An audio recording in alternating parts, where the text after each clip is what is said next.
I think that it's a really incredible movie. I just went out of the cinema and was like crying and laughing, full of emotion. And but I think that there is a really great reflection of faith, faith in our gods and people around us. So how did you work on this aspect through the movie? Yeah, it's a great question. Yeah, that was part of it right from the beginning when we read the storyline of Gore, the God Butcher, and I was a fan of that storyline. Even when we were writing Ragnarok, I was like, this is such a cool story, and even the one about Jane Foster, the Mighty Thor, that story I loved for a long time. But just this idea that questioning the gods and what are they doing, especially now for us, in 2022. Yeah, I think it's a really radical kind of thing to explore for sure, because it definitely has some wild kind of concepts around faith. But I think a lot of it, like Tessa was saying, really, really rests in the kind of meaning that we can have is kind of always through love and different versions of love, of friendship, romantic love, familial love, and self-love. All of these kinds of different types of love are where we truly get our meaning. To be looking around this world and asking that question, you're like, bad shit is still happening. What's going on, guys? That I think that everyone still continues to ask these questions, and so it's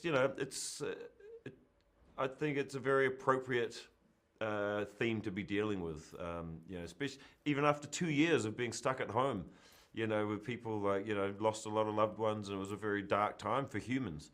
I think that not only just to make a film that's entertaining and to lift people's spirits, it's still good to keep questioning that stuff. And I think your reaction is kind of like the perfect reaction, exactly what we wanted. People to be laughing and crying, and just to kind of start feeling things again. But for you, what it means to be worthy, because there is a huge reflection on this aspect through the Thor characters. What it means nowadays to be worthy, in your opinion? Well, I think to be worthy, really, it's about helping others, really, and that's what makes Thor worthy, is about putting others before yourself, and getting rid of this very the ego idea of I'm so important, and which is a big thing for humans to overcome, is this idea that that.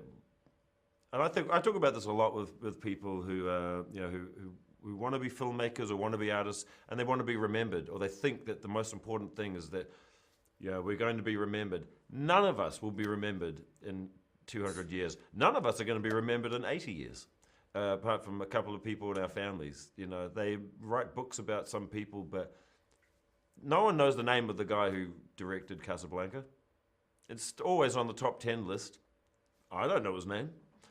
So if no one remembers that guy, who's going to remember us? So all the pressure's off. It's like you don't have to worry. That's what I keep telling people. It's like, just chill out. Chill out. Nothing matters. We're all going to be forgotten, and that's cool. So being worthy is like, don't worry about yourself. You're not important.